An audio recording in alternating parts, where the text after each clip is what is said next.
Hoje eu tô aqui para conversar com você sobre o narcisismo. Eu não vou, nesse vídeo, falar sobre tudo que envolve o universo do narcisista. E detalhe, eu não sou psicólogo, não tenho formação em psicologia para poder debater e explicar tudo que envolve o universo do narcisista. Mas eu tenho 15 anos de experiência na data que eu estou conversando com vocês, desculpa, que eu estou gravando esse vídeo, e eu já vivencio essa realidade em diversos processos, em diversos casos, e por muitas vezes é importante a gente tocar nesse assunto sob o ponto de vista do advogado.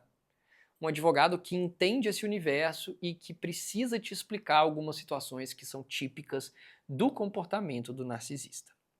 Eu quero começar contando uma história para você.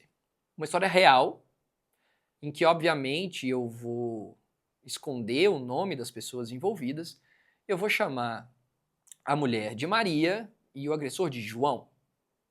Só para que fique ali mais fácil de entender, mas de toda forma, é muito importante que você preste atenção nessa história. Há aproximadamente 2, 3 meses atrás, um casamento de muitas brigas, discussões, dependência emocional, teve um episódio fatídico. Teve um episódio que, em razão de uma discussão, João acabou pegando a faca e ameaçando Maria. Nessa discussão, João pegou essa faca, mesmo com Maria carregando a filha mais nova no colo, no momento da amamentação dela. É uma criança que ainda amamenta. A situação ali acabou não evoluindo para um desfecho trágico, mas obviamente daquele episódio em diante, Maria pensou melhor em encerrar o relacionamento. Só que João é um narcisista. Narcisista é aquele cara que quer palco, é aquele cara que quer aplausos, quer ser o centro das atenções. E geralmente, para ser o centro das atenções, ele pode ter um comportamento de se vitimizar, de querer dizer que ele é vítima de uma série de contextos emocionais ou de outras pessoas e que ele precisa de ajuda, né? Uma das formas da manifestação do narcisismo é justamente essa: vitimização intensa e, por vezes, de culpabilização da real vítima. Então, João começa a dizer para as pessoas à sua volta, para os familiares dele, até para amigos que sejam comum dos dois, de que Maria, diante da situação difícil que ele vinha vivendo, emocional, financeira e tudo mais, era impiedosa e queria divorciar. Queria terminar o casamento. Ou seja, ele começa a construir uma imagem para as pessoas que não conhecem a verdade do relacionamento, de que Maria é uma pessoa ruim, de que Maria é uma pessoa insensível, de que ele é vítima dessa insensibilidade dela. E com isso, o que acontece? E ele acaba atraindo holofotes para ele, obviamente. E sabe o que é mais interessante nesse contexto? Talvez você se identifique com o que eu vou contar aqui. Acaba que Maria se torna uma grande mulher perversa. Uma mulher que está maltratando um homem bom, um marido que toda mulher gostaria de ter. E aí isso, obviamente, na cabeça de Maria, acaba gerando para ela o quê? Essa culpa. Ela começa a acreditar que talvez seja culpada de fato e que talvez tenha feito alguma situação errada para que aquele homem maravilhoso tenha agido de maneira inesperada. E aí, pessoal, nesse caso específico, existe um comportamento padrão. Eu me lembro que, conversando com Maria, eu falava com ela o seguinte: olha, ele vai começar a falar com você agora que está com problema de dinheiro, que está com problema de alcoolismo, que está usando drogas, ou enfim, que ele está numa vida muito péssima e que de alguma forma ele está pensando em tirar a própria vida. Falando em suicídio, autoextermínio e tudo mais. Para que isso? Para culpabilizar ela e fazer com que ela permaneça na relação e não deixe ele. E aí, com o tempo, ele vai voltar a praticar o ciclo de dominância emocional. Ele vai voltar a violentá-la. Esse é o processo. É dessa forma que funciona. É desse jeito. Ele começa a mandar mensagens para a mãe dela, para o pai dela, ele começa a incomodar todas as pessoas à sua volta para tentar forçar um retorno de maneira forçada mesmo. Forçar de maneira forçada fica um pouco redundante, mas é exatamente isso que eu queria falar com vocês. Aí manda flor, se diz arrependido. Esse comportamento é muito comum. E talvez você que esteja me acompanhando agora já tenha percebido isso no pai do seu filho ou no seu ex-marido. Comenta aqui. Você já percebeu isso? Você já viveu essa situação de se sentir culpada pelo término do relacionamento, por ter decidido não continuar casado, ou não ter continuado nessa união estável, nessa relação, nessa parceria? Comenta aqui para mim, para eu saber. Esse tipo de comportamento, de centralizar as atenções no narcisista, de trazer para ele algum holofote e o controle da situação, é uma tentativa de fazer algo que beneficie apenas a ele. Eu vou falar uma frase muito forte, mas essa frase ela revela toda a verdade sobre o narcisista. Mas primeiro, antes de eu falar essa frase, eu vou te convidar a se inscrever neste canal.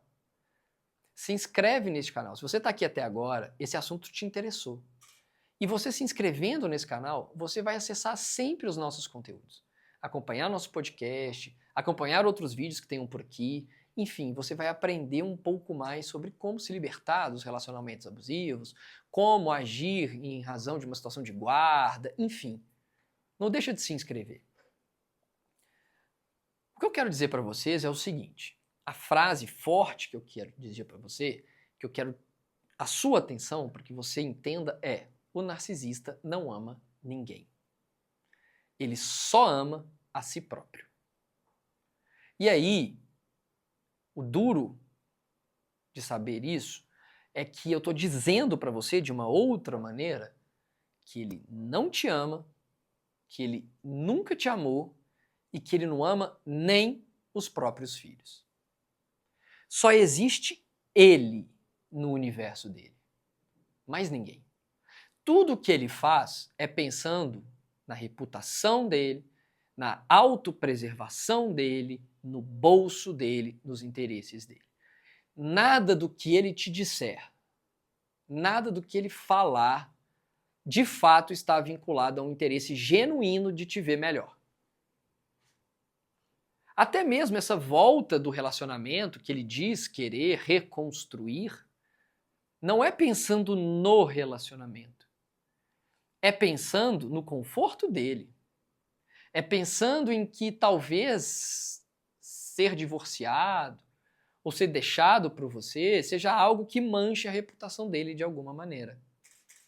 Tanto é verdade, que no caso de João e Maria, que eu contei para vocês no início desse vídeo, João o tempo todo pergunta se existe algum processo contra ele, se existe alguma situação relacionada ao episódio da faca, se ela o perdoa. Sempre, sempre, sempre nas mensagens ele inclina para esse tom. E eu disse para ela: Maria, não diga em nenhuma das suas mensagens que você o perdoa. Porque a partir do momento que você diz isso, é uma porta aberta para ele dizer que não tem direito à medida protetiva, de que você não tem medo, de que você não tem nenhum receio da proximidade dele, nem nada. Então, esse vídeo de hoje é para apenas trazer para você um padrão de comportamento que você precisa se atentar. Como eu disse, eu não sou um psicólogo, eu não sou alguém que estuda o narcisismo sob o ponto de vista psicológico, eu não posso nem dar um diagnóstico. Mas eu tenho experiência prática dentro dos processos judiciais para traçar esse perfil e saber o que pode acontecer. E por vezes isso é muito importante para você ter sucesso no processo. Por quê? Porque às vezes você pode ter um advogado narcisista. Por vezes, você pode se confrontar com um juiz narcisista. Ou, numa situação mais simples, você pode ter um juiz que não sabe o que é narcisismo, que acaba caindo na conversa mole. Sabe por quê? Porque o narcisista seduz. Ele tem uma capacidade de articulação tão grande que ele acaba convencendo pessoas até muito experientes, pessoas com muita vivência, a partir de todo esse seu discurso. É como se fosse um estelionatário. Ele tem o dom da palavra, ele tem o dom da gesticulação, então ele acaba de maneira muito sutil conseguindo entrar na sua mente e encontrando um lugar de segurança para ele. E o meu papel aqui nesse canal Vitor Lana Advogados, com os podcasts, com esses vídeos, é te mostrar a realidade. Te mostrar a verdade dessas situações. Te mostrar como que de fato funciona a cabeça desses caras para que você tenha a solução do problema mais perto das suas mãos. Eu quero te convidar então a se inscrever, mais uma vez, a se inscrever nesse canal, a deixar o seu like. Se você está aqui até agora, né, nesse vídeo longo, nesse vídeo um pouquinho mais extenso, certamente eu trouxe para você alguma informação valiosa, algo que realmente te permita evoluir. E aí eu vou te pedir, se você quiser, se você puder, a deixar o seu like, curtir esse vídeo, porque quando você fizer isso, mais pessoas como você vão receber esse conteúdo. E aí eu vou conseguir ajudar ainda mais mulheres espalhadas por esse Brasil.